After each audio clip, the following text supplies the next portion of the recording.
Bismillahirrahmanirrahim. Assalamualaikum warahmatullahi wabarakatuh.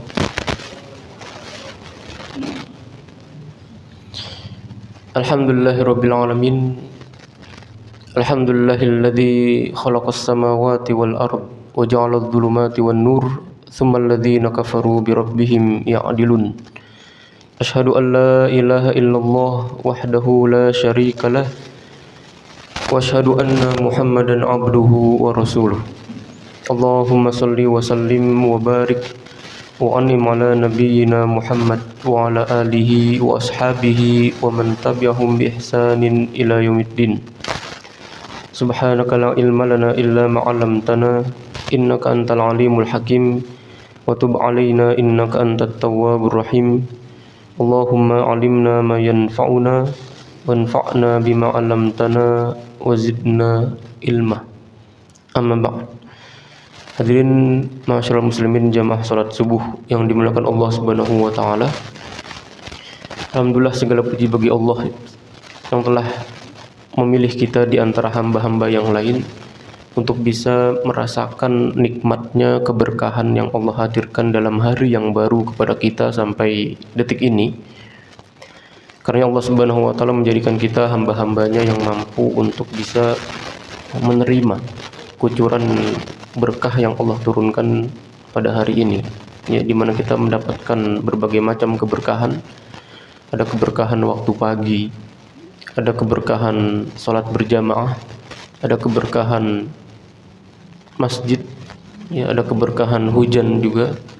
Ini merupakan lapis-lapis keberkahan yang Allah hadirkan dalam kehidupan kita pada hari ini. Maka semoga Allah Subhanahu wa taala menjadikan hidup kita pada hari ini seluruhnya keberkahan, agar mendatangkan kebaikan untuk kita dan untuk keluarga kita dalam memudahkan kita melakukan amal-amal kebaikan. Baik, masyaallah muslimin, jamaah yang dimuliakan Allah Subhanahu wa taala. Insyaallah kita akan melanjutkan kembali dari pembahasan apa yang sudah kita bahas sebelumnya dari tafsir dari surat Al-Fatihah. Di mana kita dalam pembahasan sebelumnya sudah sampai dalam ayat Iyyaka na'budu wa iyyaka nasta'in. Hanya kepadamu kami beribadah dan hanya kepadamu kami meminta pertolongan.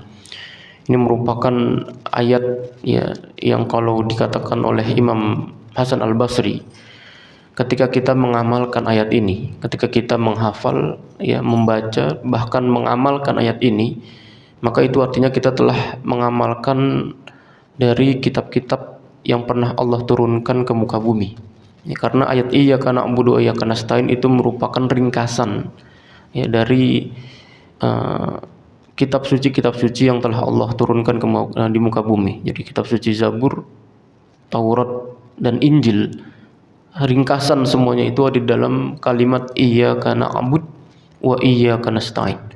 Hanya kepadamu kami beribadah dan hanya kepadamu kami meminta pertolongan. Ya. Baik, kenapa dua konsep ini digabung menjadi dalam satu ayat? Konsep beribadah kepada Allah Subhanahu wa taala dan konsep kita meminta perlindungan kepada Allah Subhanahu wa taala. Ya. Yang satunya kita beribadah kepada Allah artinya kita menjalankan, mentaati, melakukan apa yang Allah perintahkan, dan kemudian yang kedua kita meminta pertolongan hanya kepada Allah Subhanahu wa taala. Jawabannya sebagaimana dijelaskan oleh para ulama, di mana di antara mereka adalah Imam Ibnul Qayyim rahimahullahu taala. Kenapa dua konsep ini kemudian digabung dalam menjadi satu ayat? Karena ibadah ini adalah tujuan dan meminta pertolongan adalah sarana, jembatan untuk meraih tujuan tersebut, ya, dimana kita tidak akan bisa beribadah kecuali saat kita ditolong oleh Allah Subhanahu wa taala dengan mentaati perintah Allah dan menjauhi larangan Allah Subhanahu wa taala. Karenanya di antara bentuk rahmat Allah Subhanahu wa taala yang diberikan kepada kita adalah Allah memberikan taufiknya. Taufiknya itu adalah kita dimudahkan oleh Allah untuk melakukan amal ibadah. Bukan hanya kesempatan semua kita punya, Pak. Kita waktu punya, jam punya, waktu sama 24 jam. Tapi ketika orang yang diberikan taufik oleh Allah dengan orang yang tidak diberikan taufik itu berbeda. Orang yang mendapatkan taufik dari Allah, dia akan mudah tergerak hatinya untuk melakukan apa yang diperintahkan oleh Allah, yang dalam hal ini adalah ibadah. Maka dia mudah untuk melakukan ibadah apapun, ya, dalam rangka menunaikan kewajiban dia sebagai hamba Allah Subhanahu wa taala, karena dia mendapatkan taufik dari Allah Subhanahu wa taala. Karenanya Nabi SAW mewasiatkan satu doa kepada seorang sahabat namanya Mu'adz bin Jabal. Mu'adz bin Jabal ini salah satu orang yang paham tentang halal dan haram, ya. Jadi di kalangan para sahabat Nabi semua itu, enggak semua itu memang hafal Quran, Pak. Jadi Nabi SAW itu mendidik para sahabatnya, enggak semuanya itu jadi pengusaha, enggak semuanya jadi hafal Quran, enggak semuanya jadi ahli hakim, enggak semua jadi ini dan sebagainya. Dia punya bagian-bagiannya tersendiri. Nabi SAW menyampaikan, arhamu min ummati, yang paling penuh dengan kasih sayang, yang paling lembut dari umatku adalah Abu Bakar radhiyallahu anhu, dan orang yang paling keras yakni terhadap membela umatku adalah Umar bin Khattab radhiyallahu anhu. Wa afraduna Zaid, dan orang yang paling paham terhadap ilmu waris, ilmu hukum waris itu adalah Zaid bin Harithah.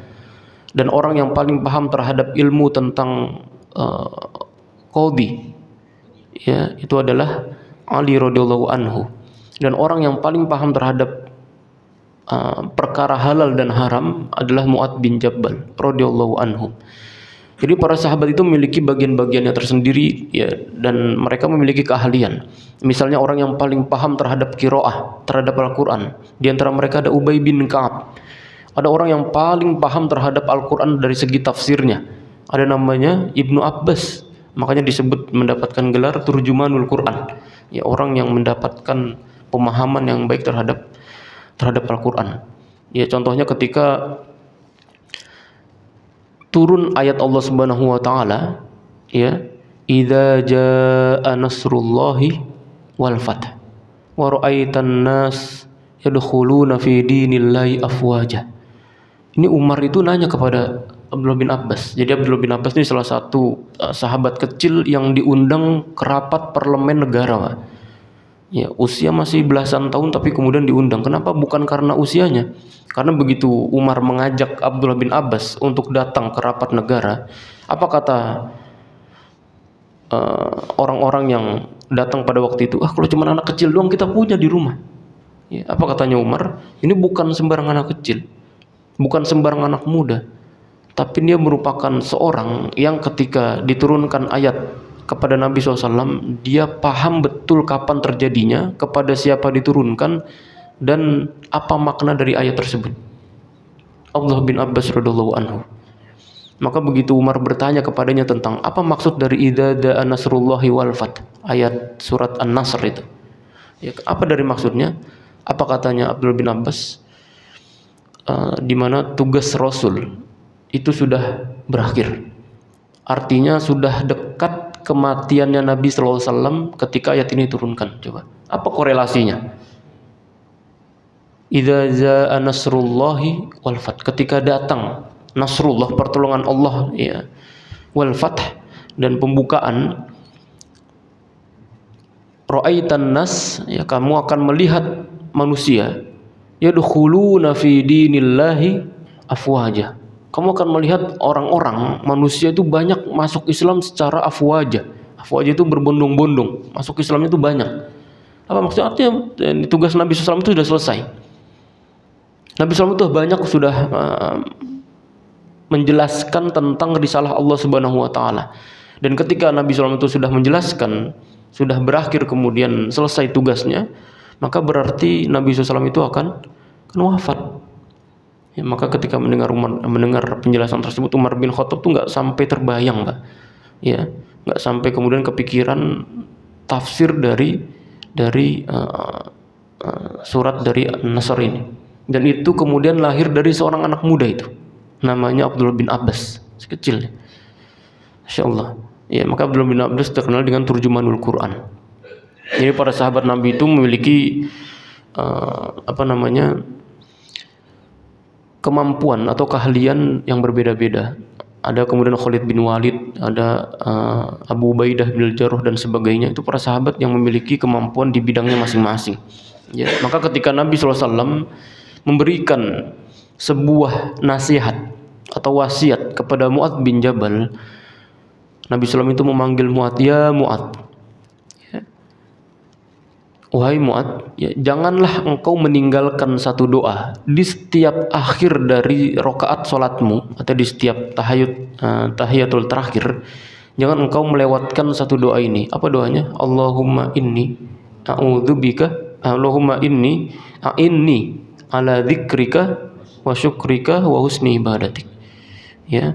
Dan Mu'adz bin Jabal ini kan seorang sahabat yang paham, ahli dalam perkara halal dan haram, Mbak. Tapi masih tetap dinasihatkan, diwasiatkan oleh Nabi SAW untuk memanjatkan doa ini, membaca doa ini di setiap sebelum dia itu melakukan salam.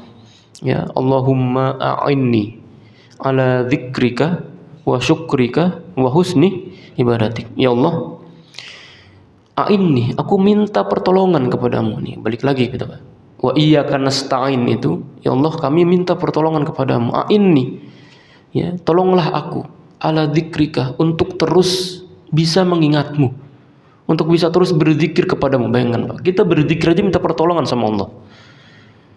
Kenapa? Karena kalau kita tidak minta pertolongan, yang terjadi adalah kita banyak lupanya dan kita banyak lalainya, sehingga kemudian kita terjauh, jauh dari kemudian zikir kepada Allah Subhanahu wa taala. Maka di sini Nabi SAW memberikan nasihat, mengingatkan kepada Mu'adz bin Jabal untuk selalu membaca doa ini agar kemudian ditolong oleh Allah Subhanahu wa taala dalam melakukan amal ibadah, melakukan amal kebaikan. Allahumma a'inni, ya Allah tolonglah aku ala dzikrika, untuk bisa selalu berzikir kepadamu, wa syukrika, yang dengan zikir itu aku bisa terus bersyukur kepadamu, wa husni ibadatik, yang dengan bersyukur itu maka ibadahku bisa lebih baik, ya, bisa kemudian berjalan dengan baik, bisa istiqomah, bisa terus aku melakukan ibadah kepadamu. Ya, di setiap kita melakukan amal ibadah apapun, maka selalu kita memanjatkan atau membaca doa ini kepada Allah Subhanahu wa taala. Minta doa kepada Allah, ya, minta pertolongan kepada Allah agar kemudian Allah Subhanahu wa taala memudahkan kita dalam melakukan amal ibadah kepada Allah Subhanahu wa taala. Ya, setiap kita mau melakukan amal ibadah apapun, ya, minta pertolongan kepada Allah. Bahkan di antara zikir pagi dan petang yang oleh Nabi SAW disunahkan bagi kita untuk selalu kemudian kita membacanya. Ya, Nabi SAW itu berdoa, ya Hayyu ya Qayyum, bi rahmatika astaghitsu, aslih li sya'ni kullah, ya, wala takilni ila nafsi tarfata'in. Ini doa-doa yang kemudian disunahkan bagi kita untuk selalu dibacanya, Pak. Memang terkesannya mungkin bahasa Arab, ya, dan kita mungkin tidak, sebagian dari kita mungkin tidak paham dari artinya. Tapi ketika ini merupakan datang dari Nabi SAW dan kita dianjurkan untuk membaca itu pada waktu pagi dan petang, tentu di antara kebaikan yang diinginkan oleh Nabi SAW kepada umatnya adalah agar kemudian kita itu hidupnya dibaikan oleh Allah Subhanahu wa taala dalam rangka menuju kebaikan yang Allah turunkan kepada kita dalam bentuk keberkahan. Karena di sini Nabi SAW mengingatkan untuk kemudian kita membaca ini dalam waktu pagi dan petang. Ya Hayyu ya Qayyum. Ya. Di pertemuan sebelumnya kita sudah membahas tentang adab etika ketika berdoa. Ya, di mana kita harus memuji Allah Subhanahu wa taala. Ya, maka kita memanjatkan kepada Allah Subhanahu wa taala pujian yang dalam doa ini disebut ya Hayyu ya Qayyum. Ya, ya Allah Subhanahu wa taala yang Hayyu, yang Maha Hidup, ya Qayyum, bi rahmatika, dengan rahmatmu, astaghitsu, ya aku meminta pertolongan. Aku minta pertolongan kepadamu. Aslih li sya'ni kullah, perbaikilah seluruh kehidupanku, seluruh urusanku, ya. Perbaikilah seluruh urusanku, perbaiki seluruh ibadahku, ya, termasuk dari urusanku itu perbaiki seluruh ibadahku, juga seluruh amal-amalku. juga seluruh amalan-amalanku, ya, seluruh urusanku, perbaiki ya Allah. Wala takilni ila nafsi tarfata ain, dan jangan biarkan aku ini bergantung pada diriku sendiri walau hanya sekejap mata. Ya, karena kalau kita hanya mengandalkan diri kita terbatas. Ya, kemampuan kita ini terbatas. Ada hal-hal yang kemudian kita tuh tidak bisa melakukan kecuali mendapatkan pertolongan dari Allah Subhanahu wa taala. Bangun pagi misalnya, Pak. Bangun pagi itu mungkin kita biasa bangun sebelum subuh, 1 jam, 2 jam sebelum subuh. Tapi kalau kita nggak mendapatkan pertolongan dari Allah Subhanahu wa taala, nggak bisa tuh kita bangun subuh. Walaupun kita sudah setel alarm, kalau kemudian kita dibuat ngantuk terus nggak bisa. Ya.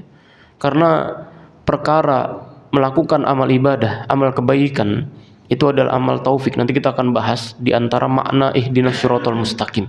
Ya. Dari kebaikan kita untuk melakukan amal ibadah itu di antaranya kita mendapatkan taufik, kita meminta rahmat.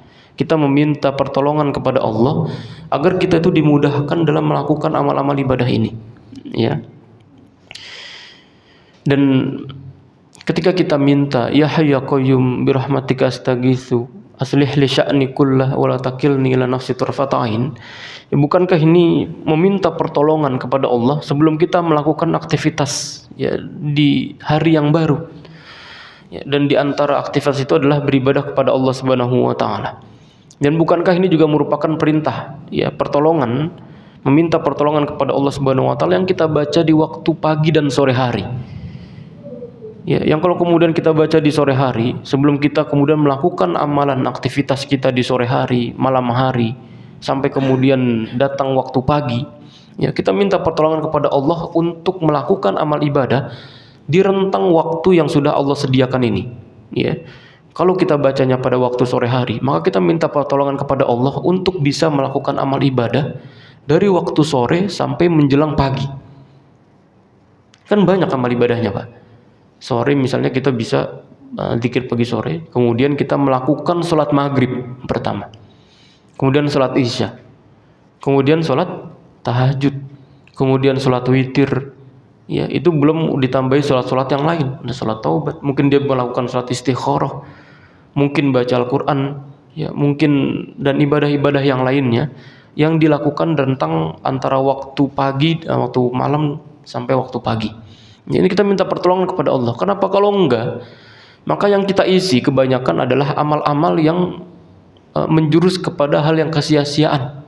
Ya, kita sibuk dengan gadget kita sibuk dengan hal-hal yang justru melalaikan kita dari berzikir kepada Allah Subhanahu wa taala. Karena dalam melakukan amal ibadah ini, ya, kita dianjurkan untuk banyak minta pertolongan kepada Allah Subhanahu wa taala.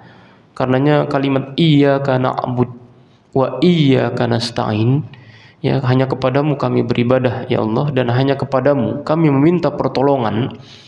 Dua hal ini kemudian menjadi satu agar kemudian kita tidak lupa bahwa tujuan hidup kita adalah untuk beribadah kepada Allah Subhanahu wa taala.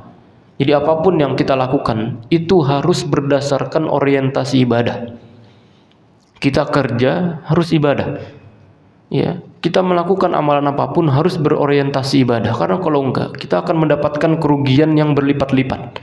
Ya, kita sudah capek melakukan amal ibadah atau melakukan amal perbuatan, tapi kemudian kita tidak meniatkan ibadah. Ya, maka ini merupakan bentuk kesia-siaan di mana kita tidak menyelipkan satu doa di situ atau menyelipkan satu niat untuk melakukan amal apapun kita dengan konsep ibadah.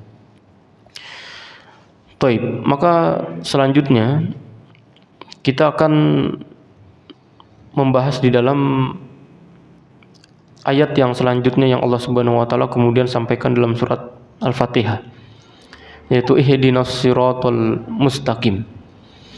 Ya Allah, tunjukilah kami jalan yang lurus. Ya, ini merupakan doa yang sangat luar biasa yang Allah selipkan di antara ayat-ayat dalam surat Al-Fatihah. Ya, karena dalam surat Al-Fatihah ini merupakan surat yang istimewa. Dia menjadi disebut sebagai as-sab'u al-mathani. Ya, 7 ayat yang terus diulang-ulang di dalam salat kita atau bahkan dalam zikir kita membaca Al-Fatihah. Ini merupakan bacaan yang memiliki kesakralan yang sangat luar biasa. Karena nggak heran kalau di antara kita kalau kemudian berdoa itu kan kita bilang Al-Fatihah, ya, baca doa, dan kemudian kita meminta kepada Allah Subhanahu wa taala melalui dari Al-Fatihah. Karena Al-Fatihah ini memiliki keutamaan, ya, yang di antara kata keutamaan ini dia memiliki ruh sebagai surat yang paling penting di antara surat-surat yang lain di dalam Al-Qur'an. Karenanya diletakkan oleh Allah Subhanahu wa taala di awal surat, di awal Al-Qur'an, ya, sebelum membahas surat-surat yang lain, ya. Padahal yang turunnya bukan Al-Fatihah. Yang turun pertama itu bukan surat Al-Fatihah.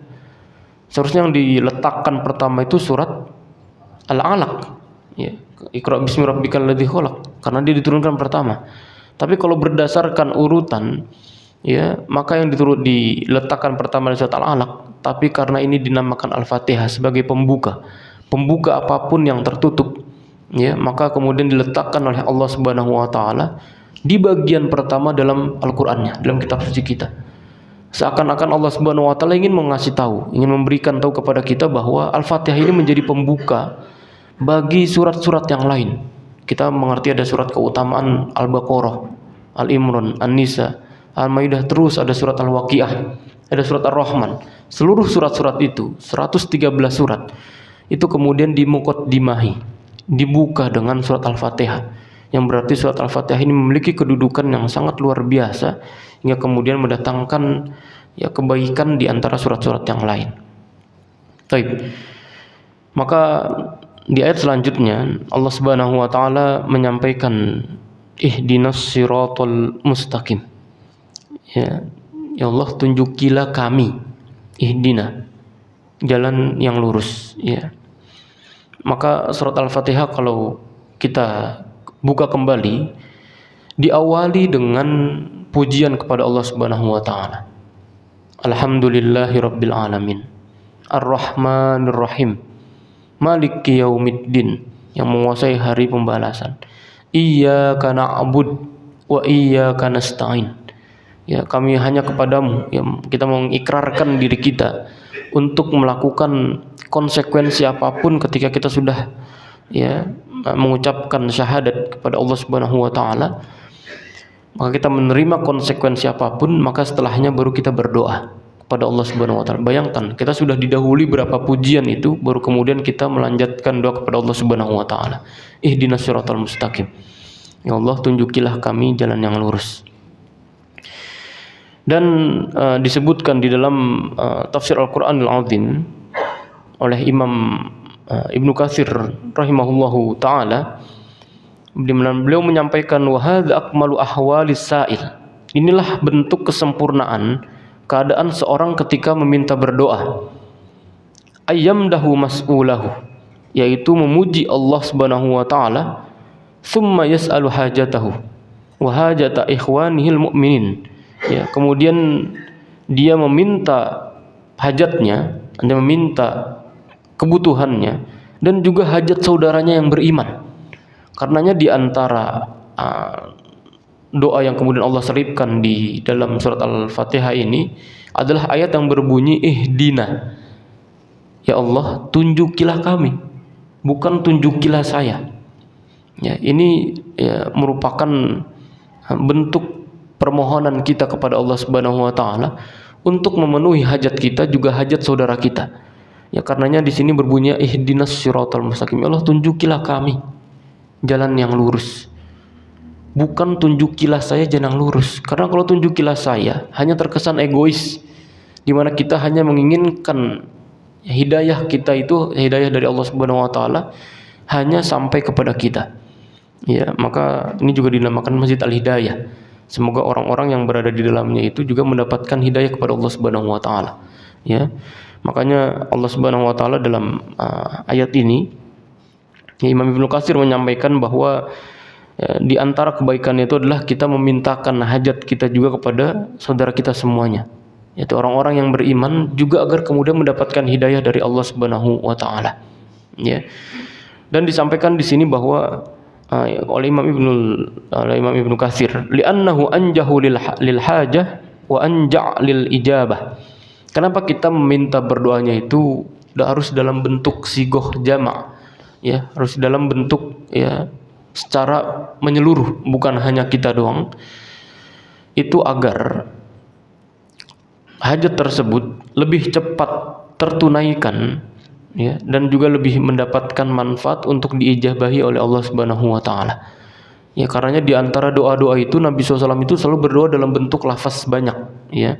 Rabbana hablana min azwajina wa dzurriyyatina qurrata a'yun waj'alna. Berapa kali?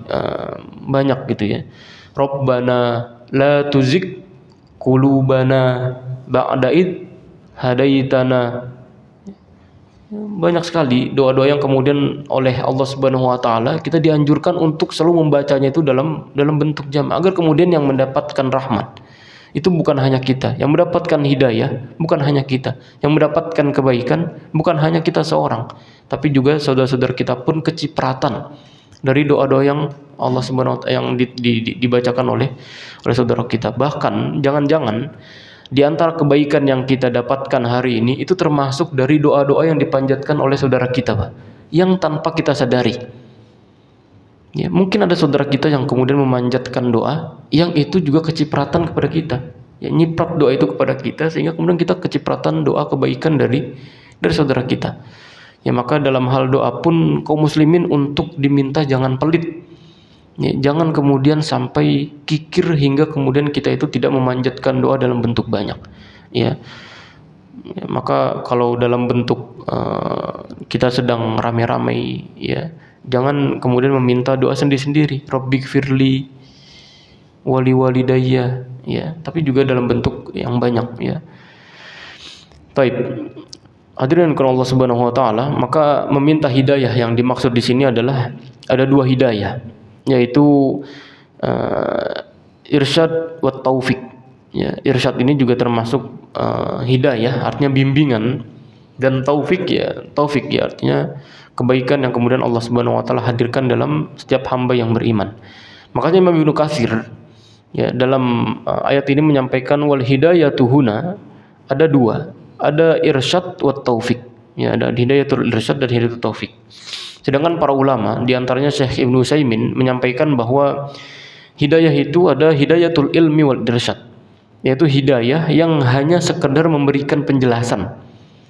Jadi sekedar memberikan penjelasan. Dan hidayah yang kedua ini adalah hidayatul taufik wal amal, hidayah yang dia itu bersifat menerima dan menjalankan syariat.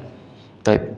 Contoh yang hidayah hanya sekedar memberikan penjelasan itu misalnya ketika Allah Subhanahu wa taala menyampaikan syahrul ramadhan alladzi unzila fihil Quran. Ya, bulan Ramadan merupakan ya bulan tempatnya Allah Subhanahu wa taala menurunkan Al-Qur'an sebagai apa? Hudan linnas wa bayyinatin minal huda wal furqan. Ya. Dan Al-Qur'an itu ditunjukkan sebagai huda, sebagai petunjuk, ya. Sebagai penjelas ya, bagi semua orang.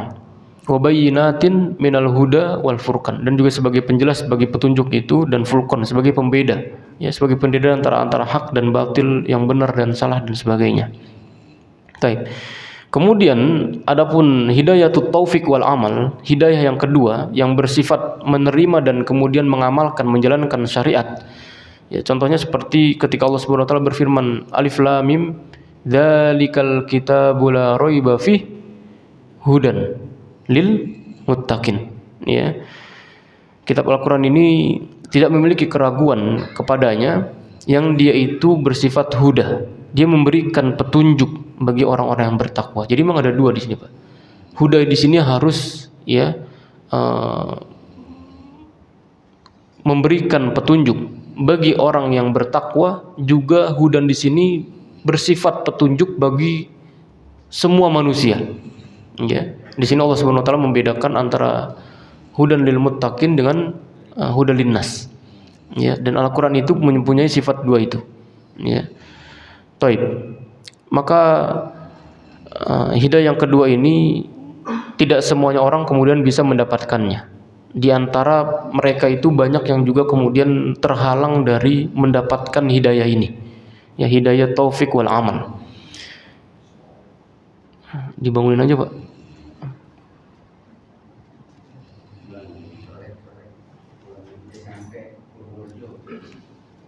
agak mengganggu ya. Baik. Hidayah yang kedua ini kemudian enggak semuanya orang itu kemudian bisa mendapatkan hidayah yang kedua ini. Hidayah itu taufik wal amal. Kecuali orang-orang yang memang diizinkan oleh Allah dan diberikan taufik oleh Allah untuk kemudian menerima hidayah ini. Dan di antara ini Allah Subhanahu wa taala kemudian sampaikan di dalam banyak ayat, di antaranya surat Al-Fussilat. Ketika Allah Subhanahu wa taala berfirman, "Wa amma samuda fahadainahum fastahabbul ama 'alal huda." Dan adapun kaum Samud, kaumnya Nabi siapa, Pak? Kaumnya Nabi Saleh. Yang tadi baru kita baca itu. Wa ila samuda akhahum salihah. Dan kepada Samud, ya, kami utus akhahum, saudara mereka, namanya Saleh, ya. Jadi kaum Samud ini di dalam surat Fussilat telah Allah Subhanahu wa taala sampaikan, wa amma samuda fahadainahum, telah kami berikan kepada mereka itu petunjuk, fastahabbul ama 'alal huda, tapi mereka itu justru lebih menyukai kesesatan, ya, lebih menyukai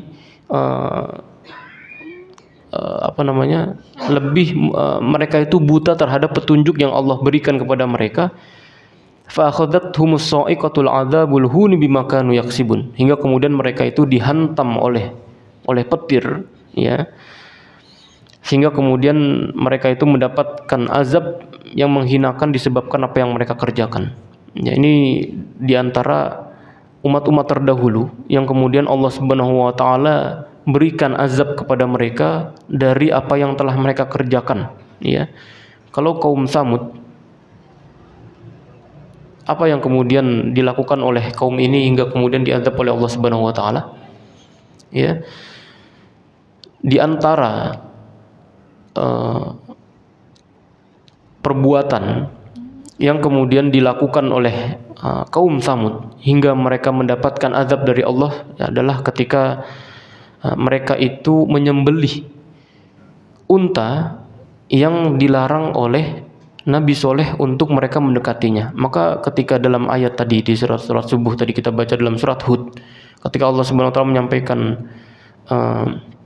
wa ya qaumi, kata Nabi Soleh, hadhihi naqatullahi lakum ayah. Wahai kaumku, ini adalah naqah. Naqah ini adalah unta, ya. Yang unta ini menjadi ayah, menjadi petunjuk, menjadi tanda-tanda kebesaran Allah Subhanahu wa taala kepada kalian. Fadaruha ta'kul fi ardillah. Udah biarkan unta ini untuk makan di buminya Allah. Wala tamassuha bisu. Janganlah kalian itu mengusik, jangan iseng sama untanya ini. Apa kemudian yang mereka lakukan? Fa'aqaruha faqala tamatta'u fi darikum salasati ayyam. Ternyata unta ini bukan hanya diusik, dipegang, disentuh, disengin, bukan, Pak. Diapain untanya? Disembelih sama kaum Samud. Apa kata Allah Subhanahu wa taala? Fa'aqaruha faqala tamatta'u fi darikum salasati ayyam. Bilang kepada kaummu, wahai Saleh, untuk bersenang-senanglah selama 3 hari. Nah, diberikan penangguhan sama Allah, Pak. Salasati ayyam. Ya, berikan penangguhan. Setelah itu baru kemudian Allah datangkan fa'akhadhathumur rajfah. Kemudian datang kepada mereka itu azab, ya, berupa petir yang datang hingga kemudian mereka itu, kaum Samud itu, di antara azab yang datang, ya, mereka itu diberikan azab berupa cuaca yang sangat panas. Jadi cuaca yang sangat panas diberikan oleh Allah Subhanahu wa taala, tidak dihadirkan angin kepada mereka. Jadi angin itu selama 7 hari atau beberapa hari itu tidak ada, Pak. Yang kita nyetel kipas itu nggak ada anginnya. Ya, kalau biasanya suka ada angin sepoi-sepoi, kita nyetel kipas nggak ada anginnya. Anginnya itu dimatiin sama Allah Subhanahu wa taala agar kemudian tidak tertiup kepada kaum Samud ini. Ya. Sudah mah begitu tidak ada angin, itu dihadirkan sama Allah Subhanahu wa taala itu hawa panas. Jadi udah nggak ada angin, hawanya panas. Hingga kemudian mereka itu menggali lubang mereka sendiri. Ya, ini maksudnya mereka itu menggali tanah. Karena kalau kita menggali tanah itu kan kadang di bawah tanah itu suka adem. Ya, ada hawa-hawa dingin yang keluar dari tanah itu, yang mereka kira itu bisa membuat mereka itu lebih mengurangi rasa panas yang mereka rasakan. Ya, sejuk dan sebagainya. Tapi begitu mereka gali kuburan itu, kata Allah Subhanahu wa taala, justru mereka sedang menggali lubang mereka sendiri. Jadi begitu mereka menggali selesai, kemudian Allah hadirkan awan yang sangat gelap sekali, sangat hitam. Dan awan gelap ini kan identik dengan hujan, dengan petir. Ya, maka ketika awan hujan ini, awan ini datang gelap, kemudian mereka ini merasa mendapatkan mendapatkan harapan. Kemudian mereka itu keluar dari lubang tersebut menuju satu tempat di mana awan itu berkumpul, ya, yang kemudian mereka itu menyangka bahwa Allah Subhanahu wa taala akan mendatangkan hujan kepada mereka. Tapi ternyata enggak. Ya, malah justru Allah Subhanahu wa taala fa'aqadathumus sha'iqah. Allah Subhanahu wa taala ya mendatangkan kepada mereka itu petir, ya, yang menyambar mereka sebagai bentuk azab yang dulu mereka kerjakan. Ini Allah Subhanahu wa taala kemudian memberikan azab ini kepada orang-orang yang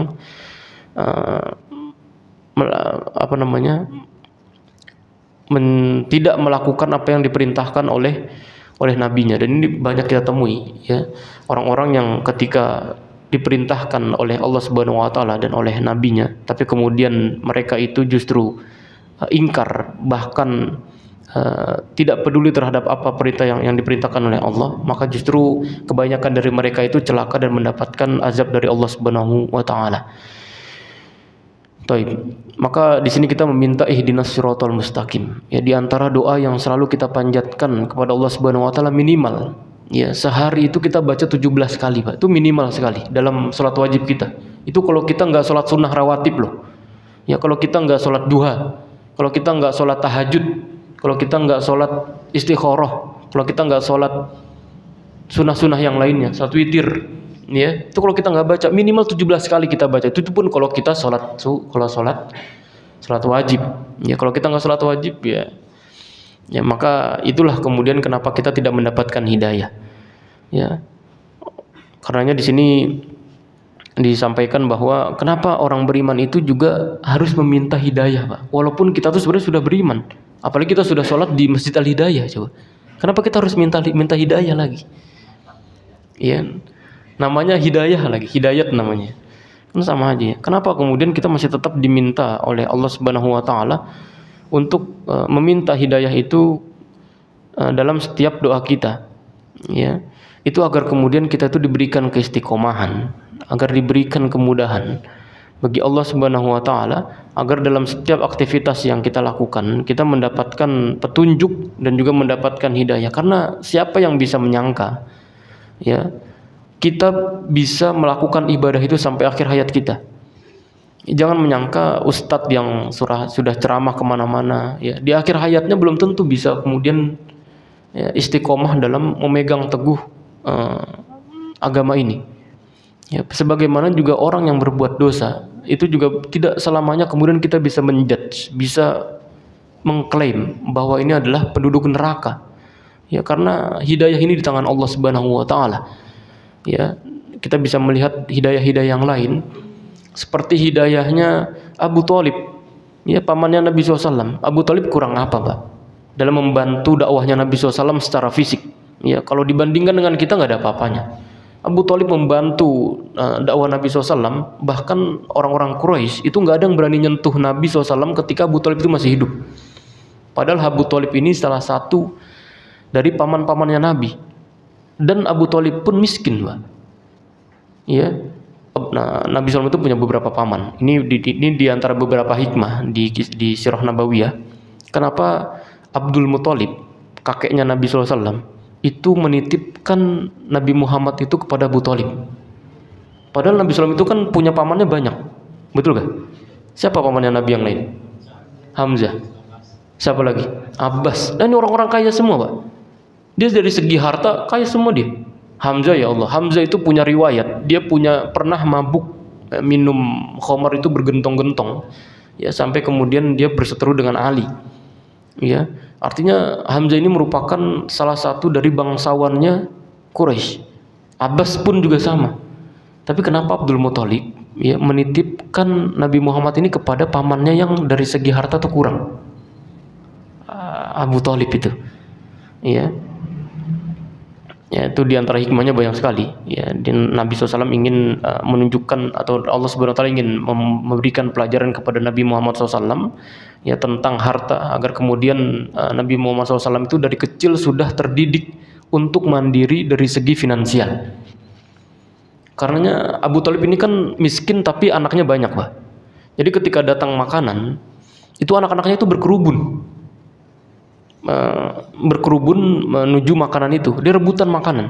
Apa yang dilakukan sama Nabi Muhammad SAW? Nabi Muhammad menyingkir, Pak. Nabi Muhammad menyingkir. Nabi Muhammad tahu diri, dia bukan bagian dari anak-anaknya Abu Thalib.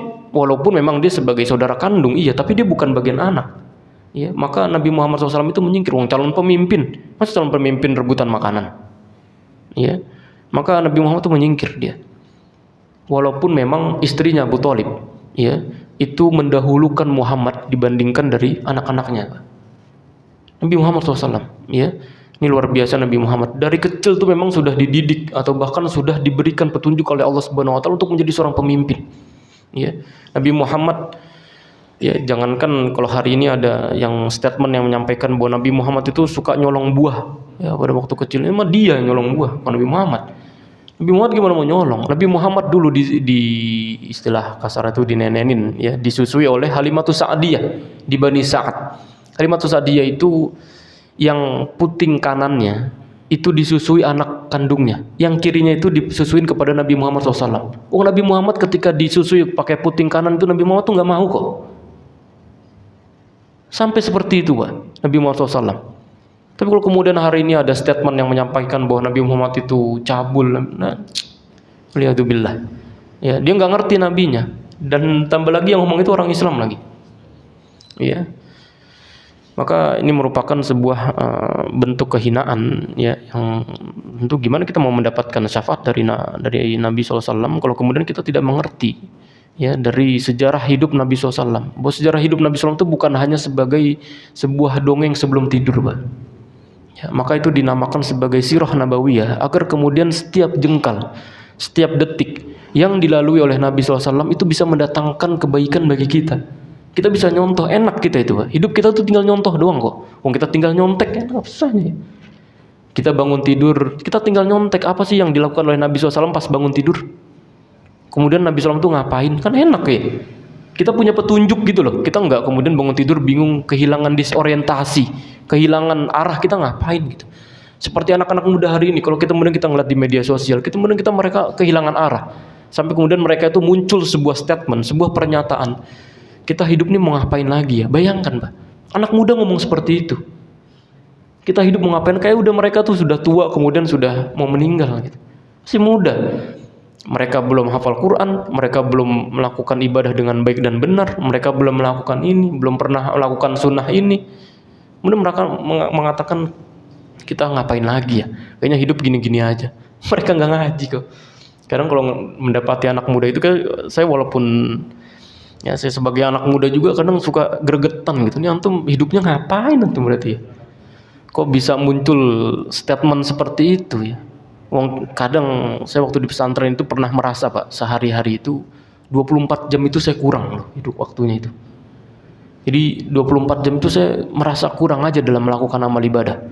Padahal saya namanya pesantren ya, di pesantren itu minimal bangun kan jam 3. Sudah melakukan aktivitas dan sebagainya. Kemudian melakukan pelajaran, mengulang, membaca Al-Quran, mengulang pelajaran, baca, menghafal dan sebagainya, itu saya rasa kurang. Tiba-tiba jam sudah maghrib, tiba-tiba sudah mau tidur lagi dan sebagainya. Yaitu ketika waktu kita itu mendapatkan keberkahan, maka diantara doa yang kemudian kita minta kepada Allah Subhanahu Wa Taala, yaitu doa agar kita itu diberikan keberkahan waktu, agar setiap yang kita lakukan itu mendapatkan petunjuk, ya, agar kemudian yang kita lakukan itu tidak berbuah sia-sia, ya, sehingga waktu banyak yang kita lakukan ya kepada Allah Subhanahu wa taala itu bisa mendatangkan kebaikan. Ya. Tapi maka itu diantara petunjuk ya yang tidak semua hidayah itu kemudian diberikan mendapatkan hidayah kepada orang yang kecuali yang diberikan taufik kepada dari Allah Subhanahu wa taala. Jadi contohnya Abu Thalib. Ada lagi pamannya Abu Lahab, Pak. Abu Jahal itu juga paman Nabi itu. Loh, Abu Jahal ini di antara satu riwayat yang saya belum mengecek nih satu riwayatnya ini sahih atau enggak. Tapi di antara satu riwayat ini Abu Jahal itu dia berbahagia ketika mendapatkan kabar Nabi Muhammad itu lahir. Jadi Nabi Muhammad itu ketika lahir itu paman-paman tuh semuanya senang, Pak. Bahagia semuanya, nggak ada yang nggak bahagia. Maka di antara bentuk bahagianya Abu Jahal loh, disebutnya sebagai Fir'aun hadhil ummah. Fir'aunnya umat ini oleh Nabi Muhammad SAW, itu ketika Nabi Muhammad itu lahir, pada hari Senin, itu dalam satu riwayat disampaikan Abu Jahal itu setiap hari Senin tidak diazab oleh Allah Subhanahu wa taala di alam kubur. Kenapa? Karena rasa bahagianya yang dia rasakan ketika kelahiran Nabi Muhammad SAW. Hanya bahagia doang. Ya, dengan kelahiran Nabi Muhammad SAW, Abu Jahal itu diringankan azabnya oleh Allah Subhanahu wa taala pada hari Senin itu. Kita juga mengenal Abu Lahab. Abu Lahab juga senang, Pak. Abu Lahab itu bahkan dia memerdekakan seorang budak yang memberitahu kelahiran keponakannya ini, Nabi Muhammad SAW. Masya Allah ya, memerdekakan seorang budak itu nggak mahal, bisa bermiliar-miliaran rupiah itu. Memerdekakan budak loh. Tapi karena saking bahagianya Abu Lahab ini dengan kelahiran Nabi Muhammad SAW, kemudian dia tunjukkan dalam bentuk membebaskan budak itu. Ya, dibebaskan budaknya ini. Yang ngasih tahu ya kayaknya diantara kita nggak ada ya. Kalau ada yang lahiran keponakan atau cucu atau anak gitu ya, Pak, ini izin anak baru lahiran ya. Langsung kita transfer 100 juta gitu misalnya. Nggak ada gitu kayaknya. Tapi Abu Lahab ya karena bentuk kecintaannya ini, dan tentu Allah tanamkan rasa cinta itu kepada Nabi Muhammad SAW, dia bahagia sampai kemudian memerdekakan budak. Tapi hidayah punya Allah, Pak. Ya, hidayah punya Allah. Kita nggak bisa maksa-maksa kita itu, innaka la tahdi man ahbabtah walakinallaha yahdi man yasha. Antum nggak bisa ngasih hidayah, itu nggak bisa. Kita hanya bisa menjadi sarana. Kita hanya bisa menjadi perantara agar orang ini bisa mendapatkan hidayah. Tapi kalau kita menurunkan hidayah nggak bisa, mustahil. Wong sekelas Nabi aja nggak bisa, Pak. Sekelas Nabi Muhammad SAW, ya, Ashraful Anbiya, itu nggak bisa kemudian mendatangkan hidayah bahkan sampai kepada pamannya sendiri. Apalagi kita. Maka kita diminta untuk selalu memanjatkan doa ini kepada Allah Subhanahu Wa Taala minimal 17 kali. Jangan sampai hilang. Jangan sampai lupa. Ihdina, ya Allah. Allahumma hdina fiman hadait. Ini baca doa kunut itu, Pak. Kita minta hidayah juga. Allahumma hdina fiman hadait. Ya Allah, berikanlah hidayahku kepada orang-orang yang Engkau berikan hidayah, tuh, Pak. Jadi minta hidayah ini bukan sebuah perkara yang ya Ustaz, kita sudah beriman kok. Kita sudah sholat di hidayah, kita sudah banyak melakukan amal kebaikan. Tapi siapa yang nyangka bahwa hidayah ini bukan hanya perkara satu waktu, yang kemudian ketika kita sudah melakukan amalan itu, kita bisa istiqomah dalam melakukan amalan tersebut. Maka kita selalu dianjurkan untuk meminta hidayah. Karena kalau tidak, seperti Abu Lahab tadi, Pak, pamannya Nabi SAW. Abu Lahab itu walaupun dia bentuk cintanya kepada Nabi SAW, memerdekakan budak dan sebagainya, berlaku baik kepada Nabi Muhammad, tapi disebutkan oleh Allah Subhanahu Wa Taala di dalam Al-Quran, itu sebutan Allah bentuk kebaikan atau keburukan? Keburukan. Tabbat yada Abi Lahabin wa tab. Ya, celaka Abu Lahab. Abi Lahabi wa tab. Ya, celaka Abu Lahab itu dari apa yang sudah berusaha dia lakukan kepada Nabi Muhammad SAW. Malah justru Allah sebutkan di dalam Al-Quran itu dalam bentuk kecelakaan kepada Abu Lahab, bukan kebaikan. Kenapa? Karena dia nggak mendapatkan hidayah. Ya, sekelas Abu Jahal. Ya, Abu Jahal ini namanya Hisham. Ya, Nabi Muhammad SAW pernah berdoa, ya Allah, tolong berikan Islam di antara dua Umar. Ya, Umar bin Khattab, ya, yang satunya lagi nih maksudnya adalah Umar bin Hisamnya Abu Jahal. Ya, ternyata yang diberikan oleh Allah Subhanahu Wa Taala hidayah adalah Umar bin Khattab. Ya, karena dua Umar ini merupakan ya istilahnya tokoh besarnya orang-orang Quraisy. Ya, dedengkotnya, bukan dedengkot ya, kalau dedengkot dalam bentuk kejahilan mungkin Abu Jahal. Tapi Umar itu juga ya bisa dibilang dedengkot ya, dia juga merupakan orang yang paling keras permusuhannya terhadap Islam pada waktu sebelum dia masuk Islam. Tapi lihatlah di makamnya Nabi Muhammad SAW hari ini itu, kalau kita ke Masjid Nabawi kan ada 3 orang itu Pak dalam satu ruangan, Abu Bakar, Umar, sama Nabi Muhammad SAW. Lihat bagaimana kemudian di akhir hidupnya Umar itu bisa menempati satu liang yang berdekatan dengan Nabi Muhammad SAW. Kenapa? Karena mendapatkan hidayah dalam masa hidupnya, yang ketika mendapatkan hidayah itu dan diminta terus oleh Umar, maka Allah kokohkan hatinya, Allah kuatkan imannya hingga dia bisa memegang hidayah ini sampai akhir, bahkan sampai ketika Umar itu mendapatkan tusukan dari seorang Yahudi namanya Abu Lu'lu' al-Majusi. Ya, ini merupakan sebuah kebaikan bagi kita untuk selalu meminta hidayah kepada Allah Subhanahu wa taala minimal sekali. Ya, 17 kali. Jangan sampai kemudian kita itu terlewat, Pak. Jangan sampai kemudian kita itu terlewat, atau lagi apalagi kemudian kita tidak melakukan ya atau doa amalan ini dalam salat kita. Maka saya mewasiatkan untuk diri saya pribadi untuk selalu membaca doa ini. Terus bagaimana Ustaz kalau kemudian kita salat jamaah? Salat jamaah itu kan kita nggak membaca doa, Pak, nggak membaca Al-Fatihah. Ya, karena yang baca itu adalah imam. Ya, maka dalam kata ulama, qiraatul imam, qiraatul ma'mum. Ya, bacaannya imam itu juga bacaan makmum. Makmum cuma denger aja, karena sudah diwakili sama imam. Ya, makmum cuma enak cuma dengerin doang. Kadang dengernya itu kadang suka sampai ngantuk tuh ya. Kalau bacanya lama gitu ya.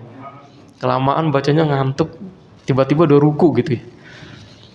Baik, ya maka ala kulli hal itu selalu kita minta kepada Allah Subhanahu wa taala, doa kepada Allah untuk mendatangkan hidayah kepada kita agar hidup kita itu mendapatkan petunjuk dari Allah Subhanahu wa taala. Wallahu a'lam bishawab. Ya, semoga ya yang sedikit ini bermanfaat, mendatangkan hidayah, mendatangkan kebaikan yang insyaallah kita lanjutkan dalam pertemuan selanjutnya. Wallahu a'lam bishawab. Aqulu qouli hadza wa astaghfirullah li wa lakum. Subhanakallahumma wa bihamdika asyhadu an la ilaha illa anta astaghfiruka wa atubu ilaik. Wassalamualaikum warahmatullahi wabarakatuh.